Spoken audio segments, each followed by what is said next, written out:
Welcome, everybody. Glad to have you here. We're happy to talk to you about some tax information, which is hopefully useful to you in your planning. Never sure if taxes is as exciting as movies or whatever else there is, but it's an important thing to know many times. So I'll be presenting. I'm Doug Flake. I've been with Squire for basically longer than I've been out of college, so I've been here for quite a while.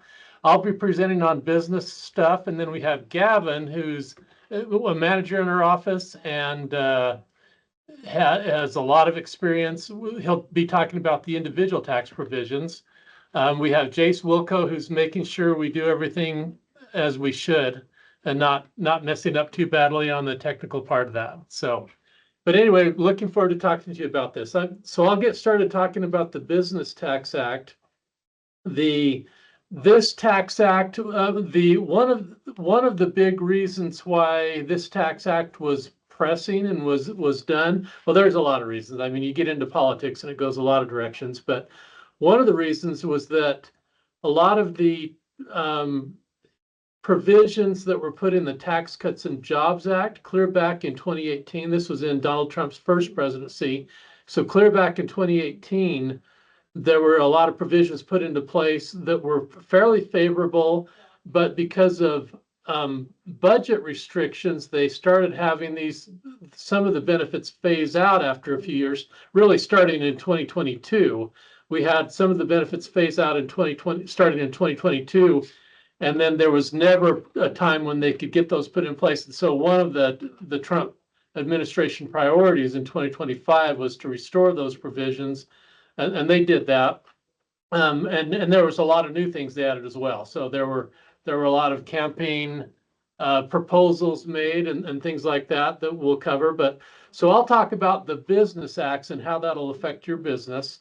Again, we'd welcome any questions. Jace is going to be, and the best way to do that is probably put them into the Q&A or the chat or something like that. Chase will go ahead and interrupt us with any questions. Just type your questions into the chat. Chase will interrupt you and us with that, and we'll start talking about them at some point in time when we're fairly close to what we're doing there. But again, we welcome questions. I think that'll make it a more meaningful presentation and something we'll enjoy doing. So let me get started on the Business Act provisions. So one of the big ones is depreciation. So bonus depreciation, back in 2018, bonus depreciation was put in place at 100% deduction for qualified property that was placed in service for the years 2020 or 2018. It actually continues. Even without this act, we still would have had bonus depreciation for 2025. But starting in 2020, I think we started having phase outs of the bonus depreciation. So the rule on bonus depreciation under the Tax Cuts and Jobs Act is it is 100% deduction on assets with a depreciable life of less than 15 years. And the depreciable life is set by the tax code. And so anything with less than 15 years had 100% deduction until 2022, 2023, 2024, and later years under the 2018 Act. You started limiting that to 80%, then 60%, then 40%. I may be off by a year on some of those percentages, but in any case, that's those reduced bonus amounts. Those are what you were planning around in 2024, but for 2025, or at least not the full year of 2025. So it's only for assets placed in service after January 19th, 2025. So there's 100% bonus depreciation deduction, which kind of takes us back to where we were in earlier years. But keep in mind the assets placed in service for January 1 through January 19th are still subject to the old rules and only get 40% bonus depreciation for 2025 or for this year. The significance of January 19th is that was the inauguration day for the new Trump administration. So that's where that came into play. There's also a new 100% deduction for qualified production property acquired 2019 or January 19th, 2025 through 2030, provided construction is begun by 2028. So qualified production property is defined as non-residential real property, which uses an integral part of domestic qualified production activity. And keep in mind, for production property, you're going to have production equipment. That's going to qualify not as production property, but as regular property, because your production equipment is generally, and shelving, fixtures, and things like that. They're the detachable things that are not part of the structural part of the building. Those are going to have a life of less than 15 years anywhere, going to qualify. But qualified production property is real property, which is used as production activity. But keep in mind, it doesn't include offices, administration, lodging, parking, sales, software development, engineering, etc. So this is not the professional space. This is really the workspace where the production is being done. So it needs to have original use beginning with the taxpayer. So that's significant. There's a few other things on production activity that come into play, but this is going to be something that's fairly significant. So Section 179 is one of those things that's also been around forever. So Section 179, I mean, this has been in place my whole career with differing amounts allowed. But Section 179 says that you can take 100% depreciation. So in 2023 and 2024, for many businesses that didn't qualify for 100% bonus depreciation deduction, we have been electing the Section 179 expensing limit for people who can. There are limits there that are more restrictive than bonus depreciation. One of those is that you're limited to an amount per year. Prior to this act, I believe it was about 1.25 million or something like that. It is for going forward in 2025 and later years, it'll be 2.5 million. It'll have inflation adjustments later on. And then there's an investment limit. So if you put more than a certain amount in place, that limits you from taking this. That amount for 2025 is $4 million. Now, if you qualify for bonus depreciation, we're generally going to take that before Section 179 because there's income limitations on 179 and a lot of things that restrict that. But this bonus depreciation is a pretty good thing there.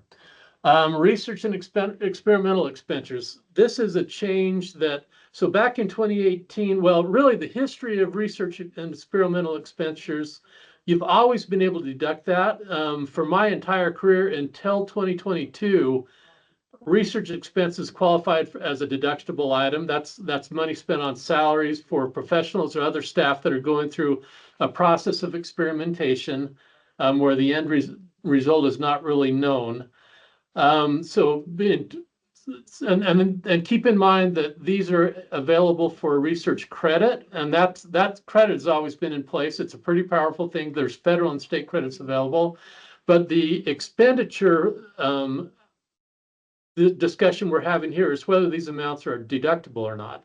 So they always had been up until 2022, and starting in 2022, there was a requirement, and this was a revenue raiser in the 2018 Tax Cuts and Jobs Act. Starting in 2022, there was a requirement these be capitalized, and expenses that were paid for U.S. research, domestic research would be amortized over 5 years. Expenses paid for foreign research would be amortized over 15 years.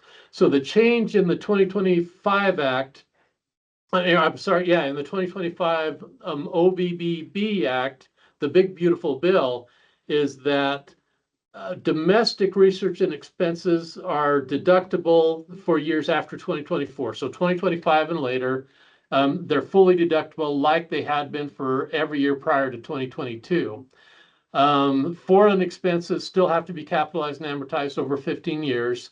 And then there's a treatment of there's the expenses that were capitalized through the years 2022 and 24. If you're a business that does this, you probably still have those on your books. If you're a small business with revenues under 31 million, so this is, and that's revenue there. If your revenue's under that, you can actually retroactively elect to go back and amend your returns and expense those. You do have to treat each of those years the same way, 2022 through 2024. You can amend your returns to do that. If the amendment process is a little bit cumbersome, you don't have to do that. You can actually just change it going forward in 2025 and later. If you're a large business or a small business making the selection, then the option to expense is those prior year capitalized expenses is that you can do the remaining balance of those all in 2025. So whatever expenses you've amortized and taken in 2022 and 2024 don't come into play for 2025.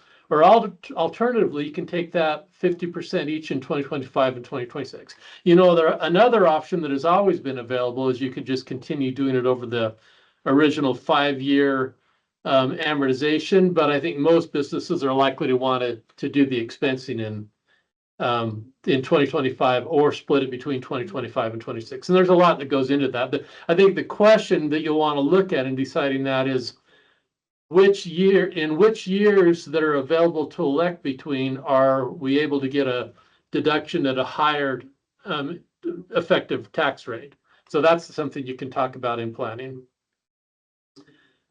Shifting now to business interest deduction. So the Tax Cuts and Jobs Act back in 2018, one of the revenue raisers they put in place was an interest expense limitation, which in 2018 through 2021, it had set rules. Starting in 2022, it had a little bit more restrictive rules that was likely to make less of your interest allowable as a deduction. So the former limit for 2022 through 2024 is that the interest is based on 30% of your earnings before income and taxes, which meant that depreciation and amortization, your taxable income had to be reduced by depreciation and amortization before you're allowed to calculate the percentage of that taxable income which you can take of your interest expense. So if you're a business that uses a lot of debt and has a lot of interest expense, and you also have a lot of capitalized assets with depreciation and amortization, so if you're a capital intensive business, that very well could be the case, then that limits your interest deduction. They alleviated that a little bit starting in 2025, so that the interest expense is limited to 30% of your earnings before interest, taxes, depreciation, and amortization. So basically, you take taxable income, you add back your depreciation, amortization, taxes, and interest, and then you take 30% of that as your interest limitation. So it is much more favorable to capital intensive businesses starting in 2025 than it has been in prior years. So that interest deduction, if under the current rules and under the old rules, whatever interest deduction was not allowed is not necessarily lost. It's just carried forward at the taxpayer level to be applied against future income from that business that is a little bit higher. So that's a limitation there. And one thing that comes into play there, the limit is applied before is calculated, and then you apply the interest capitalization provision. So if you're spending money on construction, for example, there's some requirements to capitalize your interest into the cost of the building that you're producing or the equipment that you're producing. And then the allowed amounts first go to capitalized interest, and then the disallowed amounts are carried forward subject to the regular rules there. Next thing, qualified business income deduction. This is something that's been in place since 2018. It's actually a pretty powerful thing. There was talk in the legislation process for this that they would increase the rate. It ended up not doing that. The rate is still 20% of qualified business income, and this is on pass-throughs. It doesn't apply to C corporations, but it does apply to sole proprietorship business, to partnerships, to S corporations that are conducting trade or business. There are limitations on service income, and that includes health business. So at higher incomes, what happens on the service business? I'll tell you what types those are later. But at higher income limits, you lose the benefit of that qualified business income. Now, the service type business, the SSTB means a service business that includes health, law, accounting. It does not include engineering. Engineering and architecture got a carve out from this back in 2018 that is still in place right now. It also includes performing arts, some types of consulting, some types of, a lot of financial businesses, investment managers and things like that. And what that limitation is that if your income is a high enough threshold, the threshold's going to be something like 500,000, then and then the threshold is actually adjusted every year um, for cost of living adjustments. Then you lose the benefit of that if you're in a service business income. So if I'm an accountant and I have business income and my income is below that threshold, I can still take the full deduction. If my income is higher than that threshold, then I'm limited from taking the deduction. Now, if you're a non-service business, the rule since 2018 has been that you can, if you're in a high bracket, you can still take that if you have enough wage income and basis of depreciable property. So they really want you to have, in order to get the benefit if you're a higher rate, they want you to be paying employees and or to be investing a lot in property for your business. So that's there. So the change there, the higher income phase out, they changed the phase out to be it's $150,000 beginning at 394,600 of income for if you're a married filing jointly. It's different thresholds if you're married filing separately or something else. But so that's if you're in a service business, if you don't have enough wage or property, then starting just a little above 500,000, you're going to start to lose some of those limits. Now, another thing that came into place is the new act is this bottom one. There's a minimum $400 deduction for those with at least $1,000 of qualified business income in a business in which they materially participate. That's not a big deal there, but it is something that will come into place and give people a little bit of a benefit. Qualified small business stock. So qualified small business stock is a pretty powerful benefit that's been in the tax law for quite a few years. So part of the history, back in the 1990s, they put this into place and said that if you end up holding stock that meets the qualified small business provisions, you hold it for 5 years.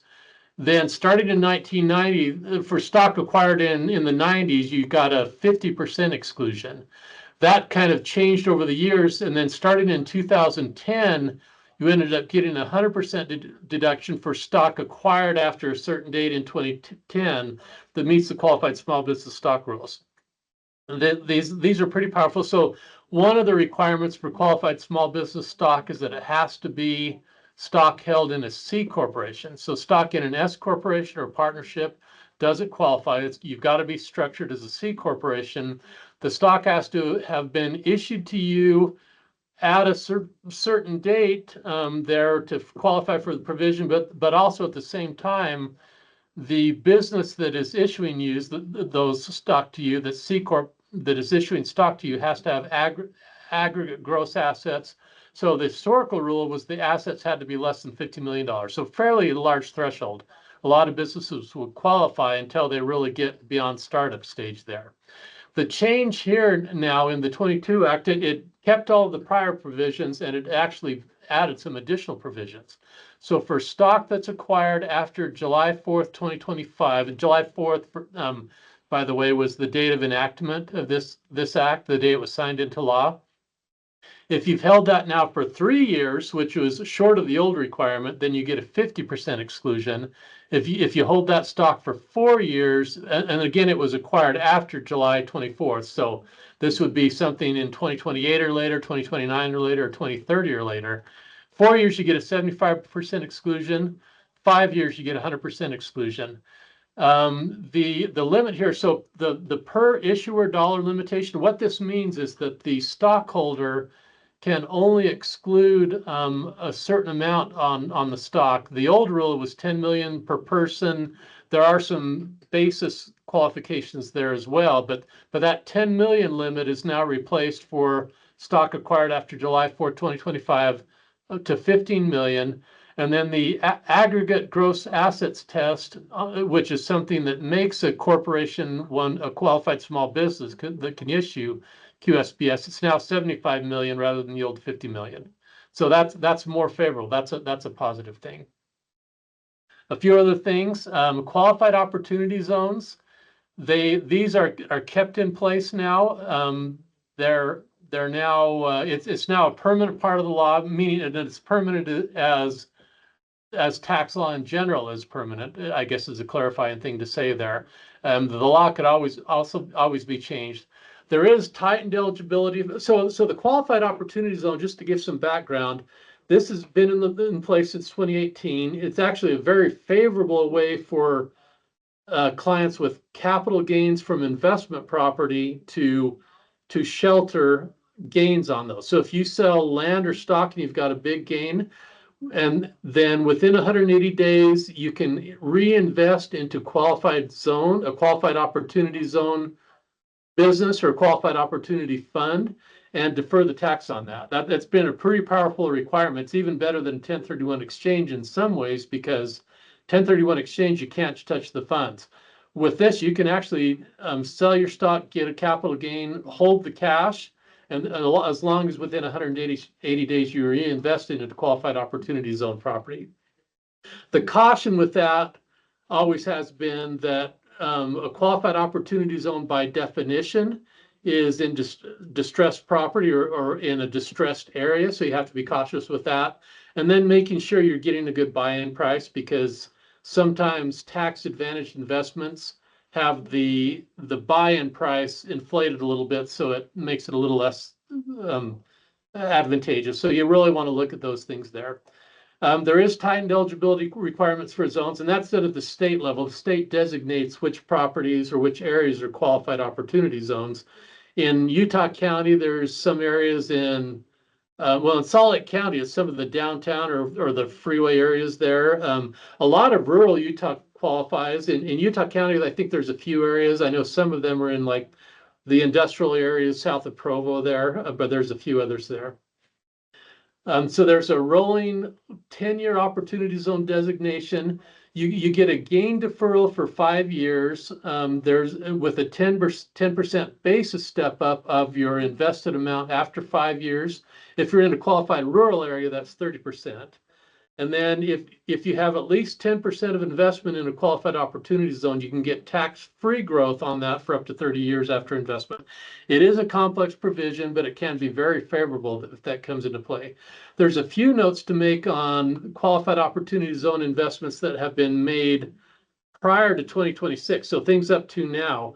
So something that was made in the time between 2018 and 2025, it qualifies for a basis increase, which of the deferred gain after a 5-year investment, and you get another 5% for 15% total after 7 years. Basically, what that does is cancels out the gain that you deferred into the opportunity zone. However, one thing to plan for if you've made qualified opportunity zone investments is that these will be taxed as of December 31, 2026. And the gain will be reduced by the basis adjustments that you qualified for, but you do need to do some planning for 2026 if you have made qualified opportunity zone deferrals prior to 2025 there. So that's something to keep in mind on that. Other business provisions, so just a few kind of laundry list things I'll go through here. There's the excess business loss limitation at an individual level. This has been in place since 2018. And what that says, if you have losses passed either on your return or passed through to you through a pass-through entity that are higher than a certain threshold, then those are limited to that threshold amount. And then they just add to your net operating loss carry forwards to a later year. So that level is 626,000 on a joint return, 313,000 on a single return.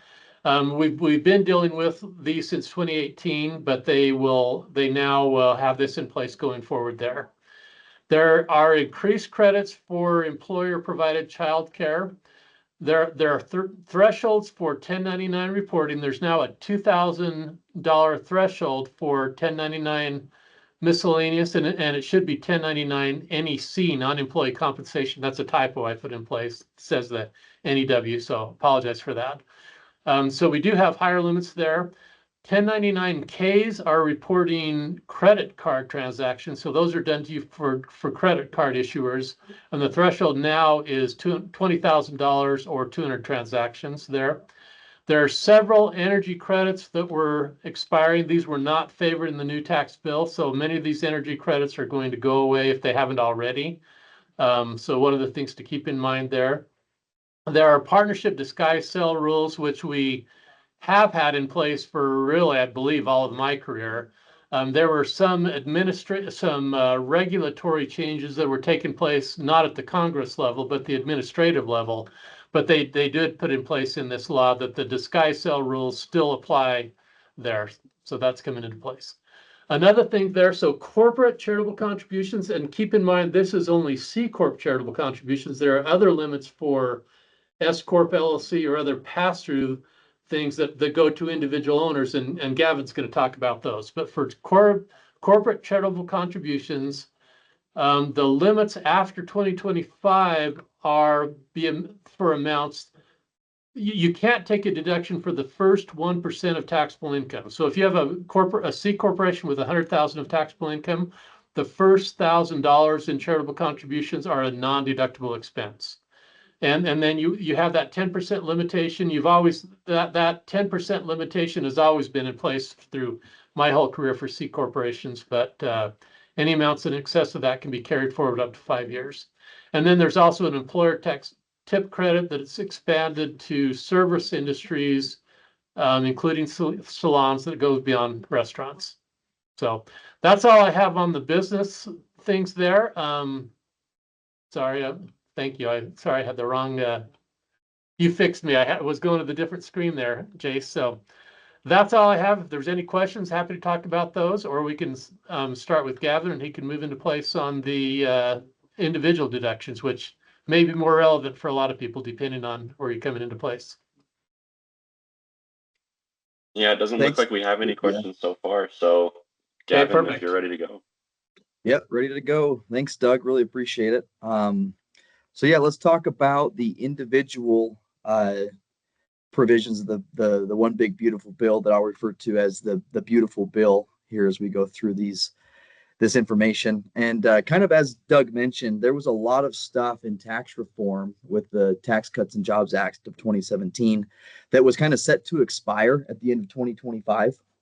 And so that's why really this big beautiful bill came into play, was to put a hold or a permanent pause on a lot of those unfavorable provisions that we're going to sunset here at the end of the year. And one of those things is that under the 2017 tax reform, the tax brackets were set to increase. Set to be, absent of the big beautiful bill, tax rates were going to be 10, 15, 25, 28, 33, and 35, and 39.6. What the big beautiful bill did was permanently kept the tax brackets at 10, 12, 22, 24, 32, 35, and 37. So, in some of those brackets, you're seeing a pretty sizable benefit there, especially at the upper end and kind of in the middle range. So really good benefit of the big beautiful bill. These tax rates will remain indexed for inflation annually. So we're going to keep preserving those tax savings for individuals across all income levels. One thing also, in addition to the rates themselves staying lower than what they were supposed to adjust to under the 2017 tax reform, was that the brackets themselves are wider, which will create benefit for individuals. Another item under the beautiful bill is that the standard deduction is now permanent and is going to be indexed for inflation. It was going to phase out here at the end of the year, and we're going to go back to the personal exemptions, but now the standard deduction to higher level is permanent. And for tax year 25, we're looking at 23,625 head of household standard deduction, single and married filing separate 15,750, and then married filing joint 31,500. And then the $1,900 additional senior and blind deductions will continue on. Personal exemptions were permanently terminated. They had just been suspended until 2026, when the standard deduction was supposed that increased standard deduction was supposed to go away. But since that's now going to stay in place, the personal exemptions are now permanently terminated. And then other dependent credits for your older children or your elderly parents is made permanent, a $500 tax credit. The child tax credit was permanently increased to $2,200 per qualifying child. It was going to be $2,000, but they increased it by $200. $1,700 of that is refundable, and the amount of the credit will be adjusted for inflation each year, just to help families with children a little bit there. This credit does get phased out, with the threshold being 200,000 is where the phase out begins, and 400 for single and married filing separate, and 400,000 for married filing joint. Estate and gift and generation skipping tax exemptions starting in 2026. The gift tax exemption was permanently increased to $15 million per person, or $30 million per couple, indexed annually. This is a really big benefit for estate planning, because it just allows for more certainty in how you're going to transfer your wealth. And also, with the limits being so high, it makes kind of your year-over-year income tax-based planning a little bit more important than your estate planning. So really big benefit here that the gift tax exemption is going to be increased to $15 million per person. So good benefit there. As part of 2017 tax reform, acquisition indebtedness related to a home purchase was limited to $750,000. That stays in place. It's now permanent. And then on your home equity lines of credit, interest is allowable to the extent that the HELOC was used to buy, build, or substantially improve your primary home or your secondary home. But absent of that, the interest on those home equity lines of credit is not deductible. Miscellaneous itemized deductions are permanently terminated. This includes, miscellaneous itemized deductions that used to exist for unreimbursed employee expenses, tax prep fees, investment expenses, union dues. There are still itemized deductions that exist, right? That are subject to a 7.5% full AGI floor, and those are like your medical expenses. So, but yeah, all the miscellaneous itemized deductions that were suspended during 2017 tax reform it was essentially made permanent, and those aren't coming back unless the law changes. So itemized deduction phase outs, the section 68 overall limitation on itemized deductions, known as the piece limitation, was permanently removed. The new overall limitation on the tax benefit of itemized deductions, there's a calculation that goes into that, essentially limits the benefit of federal itemized deductions to 35%. So moving expenses, pre-tax reform, individuals used to be able to expense their moving expenses. Tax reform made it so that only active members of the military could deduct those costs, active duty members only. That is made permanent. Any amounts that those active military members are reimbursed for, those reduce the deduction that they would get. So I get this question a lot on casualty losses. With tax reform, they essentially made casualty losses limited to areas where federal declared disasters have been announced. And this is actually casualty and theft losses.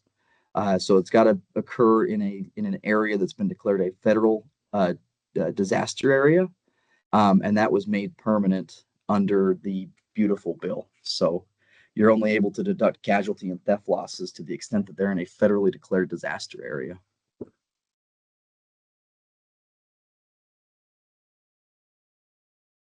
AMT and other permanent relief, there's a higher exemption and phase out threshold for permanent modification, including modifications to phase out amount of the extended individual alternative minimum tax. The increased phase out rate at 50% rather than 25%. So we're thinking there's going to be more application of AMT for taxpayers beginning in 2026 and beyond. As part of the big beautiful bill, they are the taxes on tips. There's no longer going to be a tax on tips, and it's a limit of $25,000, and it's a deduction on the employee's tax return. So essentially, the employees will work all year. At the end of the year, they'll get a W-2. They'll know what their tips are. They'll calculate tax on their personal 1040, and they'll be able to take whatever tips they earned during the year and deduct those against their taxable income up to $25,000. I think a lot of people thought that with no tax on tips that they were going to see more take home pay each month, but the result is, and mechanically how it's going to work is they'll get the benefit when they file their taxes for the year, not in the kind of week to week payroll or however often they're paid. And this tax on tips applies to certain industries that the Treasury has defined. Let's see here, yeah, and it does phase out at $300,000 for married filing joint, $150,000 for single taxpayers. No tax on overtime. Similar mechanics as the tips. The employee will get the benefit on their tax return. It won't pass through to them on their earnings each week or each month, however they're paid.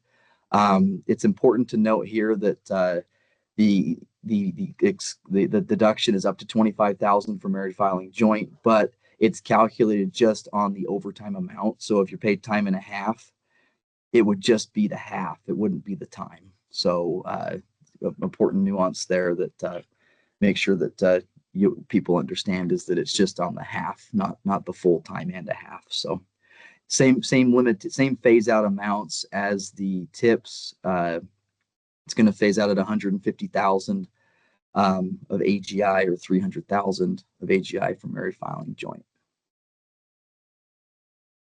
This is a good benefit. There was a lot of debate about making Social Security benefits non-taxable from a federal standpoint.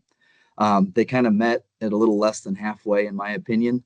But taxpayers 65 and older can claim an extra $6,000 deduction in addition to their standard itemized deductions in their tax return. So if you've got a couple filing as married filing joint, they get a $12,000 deduction. There is phase out of this. The deduction will fully phase out at income levels of 175,000 for single and $250,000 for couples. The phase out starts at 75 to 150. 75 for couples, 150 or 75 for single, 150 for couples. There's a calculation that goes into that. So just be aware that if your income is over, and your married filing joint, it's over the 150. That $6,000 deduction that you get is going to start to phase out at that level, and it'll be fully phased out at your income over 250. So maybe some planning ideas to move income to different periods if possible, based on when you're taking your retirement distributions and things like that, to plan around this potentially $6,000 deduction per taxpayer over 65. Car loan interest is now deductible as an itemized deduction. You get it for indebtedness on up to $10,000 of interest paid on a new car. The vehicle has to be assembled in the U.S., like final assembly has to occur in the United States, and it has to be new. And then you've got to have the vehicle as collateral for the loan. Again, there's a phase out here. It phases out between 100 and 150,000 for single taxpayers, and 200 to 250,000 for married filing joint. So if you need a new car, there's potentially some benefit on the interest deductibility of that new car purchase in 2025 through 2028 that wasn't available for the beautiful bill. Charitable deduction for non-itemizers.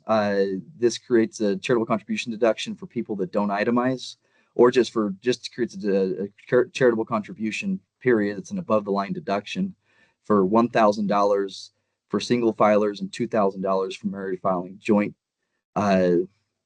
This is similar to a law that was in place kind of during the COVID years, that essentially allows people just above the line deduction for charitable contributions that they made, even if they don't itemize. So this is permanent, but it starts in 2026. So starting in 26, if you're used to not providing your charitable contributions to your taxpayer because you just haven't itemized in the past, you're going to want to give them those documents so that way you get benefit for this above the line new charitable deduction.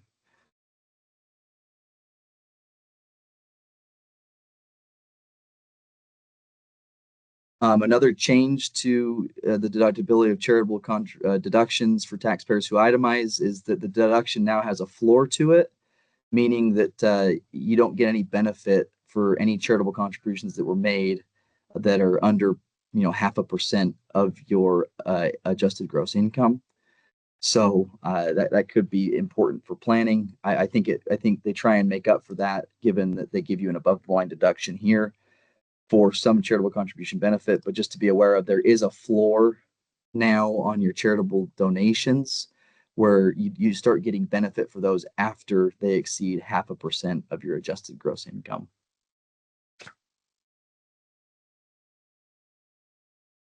Starting in 2026, there's going to be a 1% excise tax on any personal funds that are transferred to foreign recipients. There are exceptions that apply, so connect with your tax consultant for that. There's increased benefit on the adoption credit. This used to be a non-refundable credit. Now, in light of the big beautiful bill, that $5,000 of that credit will be refundable. Any amount that can't be used above the 5,000 has a 5-year carryover on it, and they'll index that refundable amount each year for inflation, so that'll continue to increase each year. They expanded the definition of 529 qualified expenses, and 529 plan is investing for college for your dependents or for your children. So that the definition of qualified expenses was expanded to include more K through 12 and homeschool expenses and post-secondary credentialing expenses. So that's a benefit to help broaden and make those funds, more options for use of those funds than just what was previously in place. These Trump accounts, they start in July of 2026. We're still waiting on more information to come out about these.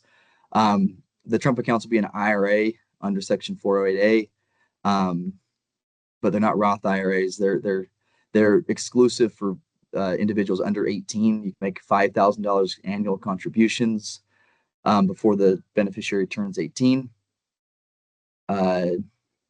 This is set to go into effect 1 year after the enactment of the big beautiful bill. I did see the other day they sent out a draft form to report these.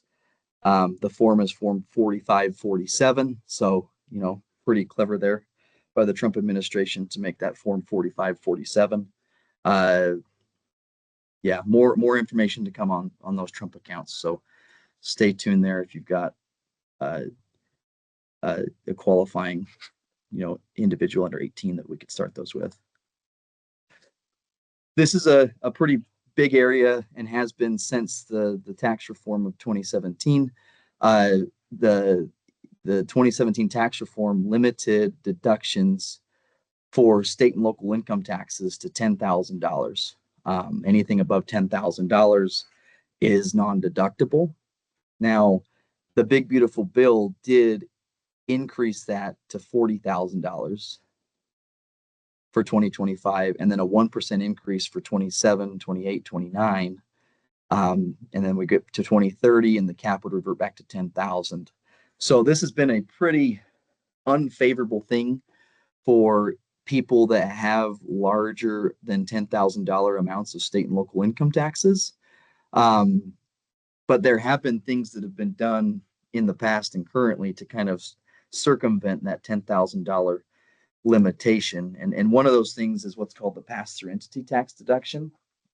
Sometimes it's referred to as the PTET or the SALT deduction. And essentially what that allows us to do is for taxpayers that own an interest in a partnership or an S corporation, they can calculate the tax liability on that activity within that partnership or S corporation. They can calculate the state tax liability. They can pay that liability at the entity and receive full deduction as a business expense at the entity level. And so that's been a great workaround for a lot of my clients, is to take advantage of that PTET deduction. One important thing to note, that here in the state of Utah, that payment has to be made before December 31st in order to take it as a deduction on your 2025 tax return.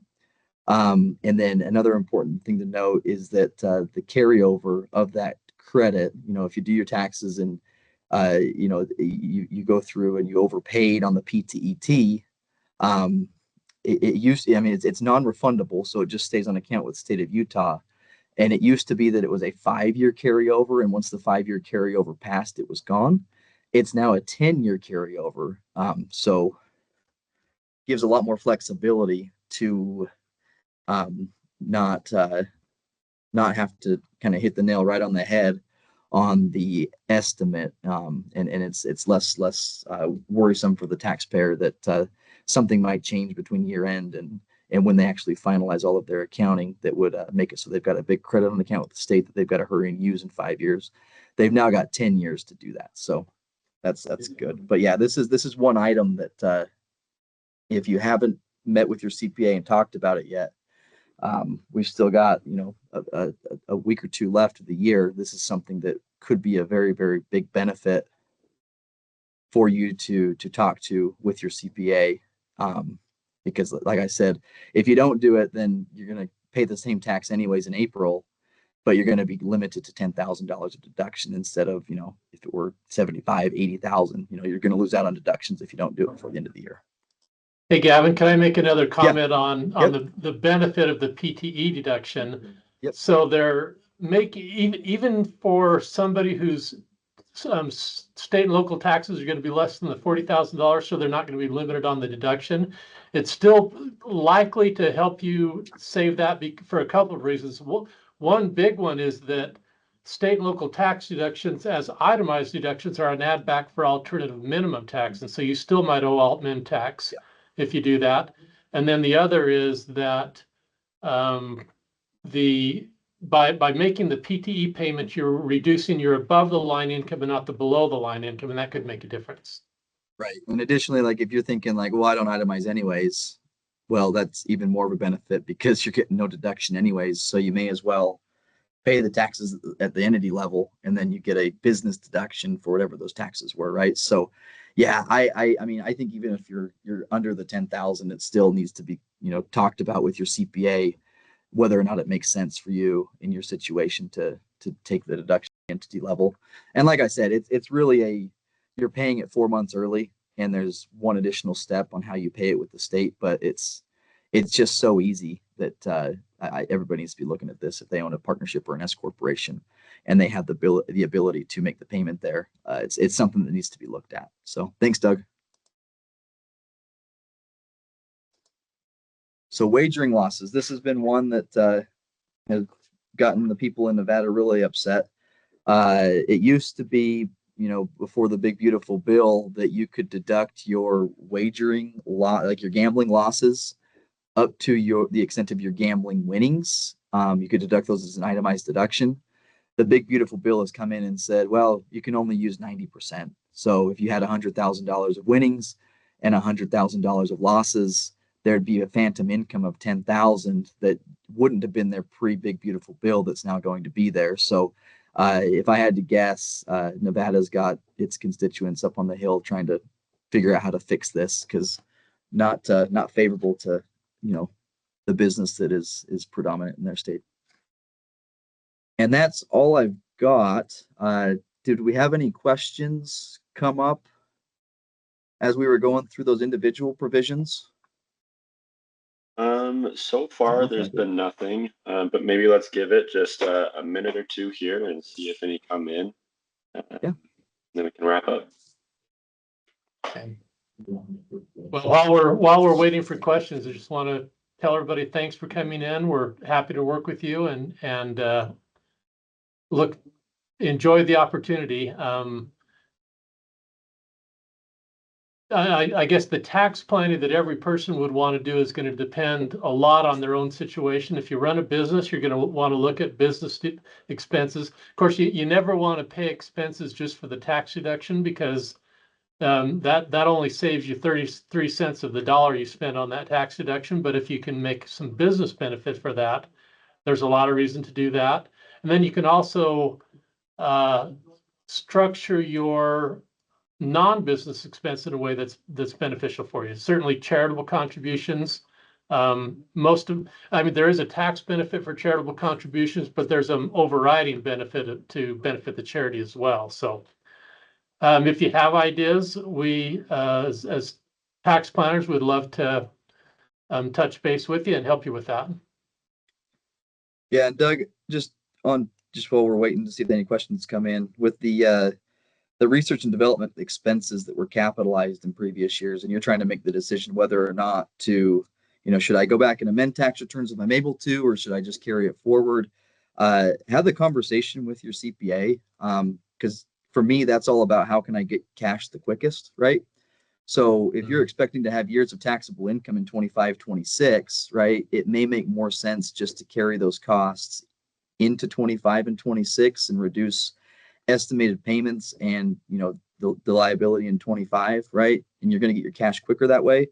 I've got to imagine that when these amended returns come in and the IRS is just inundated with amended tax returns, the processing of those and getting checks out is going to take some time. So make sure to have that conversation before you just default to go back and amend.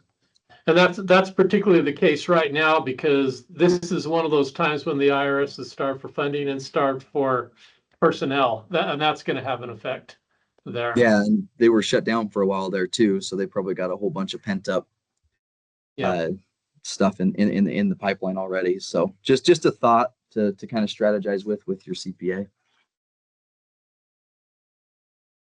All right, guys. It looks like we don't have anything coming in, so we are good to go.